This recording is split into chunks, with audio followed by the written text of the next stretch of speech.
யாராவது ஒருத்தர் ஆசிரமவாசி ஆகலாமான்னு வந்து கேட்டா நாளைக்கே வந்துருன்னு சொல்லுவேன். யாராவது இந்த பெரிய நன்கொடை கொடுக்க வந்து கேட்டா சாமி யோசிச்சுட்டு சொல்லும், போயிட்டு 2 மாசம் கழிச்சு வாங்க, இல்ல 6 மாசம் கழிச்சு வாங்க அப்படின்னு அனுப்பி விட்டுருவேன். காரணம் வேற ஒண்ணும் இல்ல, வீட்டுல பொண்ணே வீட்டுக்கு தெரியும், பையனுக்கு தெரியும், சுத்தபத்த இருக்கவங்களுக்கு தெரியும் இந்த மாதிரி கொடுக்க போறாருன்னு. அவங்க எல்லாம் பிரெயின் வாஷ் பண்ணுவாங்க. அதையெல்லாம் வித்ஸ்டாண்ட் பண்றாரா? இதுல 4 பேர் வதந்தி கிளப்பி விடுவாங்க. எனக்கு அந்த சாமியாரை பத்தி தெரியும், நான் அங்க இருக்கும்போது இப்படி பாத்துருக்கேன், இங்க இருக்கும்போது அப்படி பாத்துருக்கேன், குஜராத்ல இருக்கும்போது இப்படி எல்லாம் நடந்துச்சு, குஜராத்துக்கு நம்ம போகவே இல்லையா.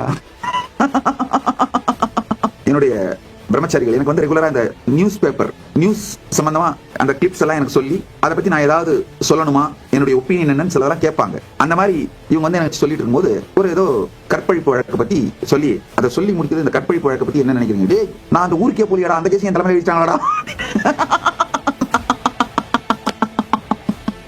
அப்புறம் இல்ல சாமி, மீடியால இந்த நியூஸ் சாமி, அதை பத்தி நீங்க என்ன சொல்றீங்கன்னு சொல்லி கேட்கிற சாமி அப்படின்னு. இந்த மாதிரி நான் போகாத இடங்கள் எல்லாம் கூட அவங்கவுங்களா உருவாக்கிக்கிட்ட ரூமர், கதைங்க, ஜோடிக்கப்பட்ட வழக்குகள் இதெல்லாம் உங்க கண்ணுக்கு வரும், காதுக்கு வரும். இதையெல்லாம் தாண்டி உண்மையிலேயே ஏதாவது கொடுக்கணும்னு நினைச்சா அப்ப சொல்லுங்க. அப்ப நான் சாமி யோசிச்சுட்டு சொல்லும், முடிவு பண்ணிட்டு சொல்லும்.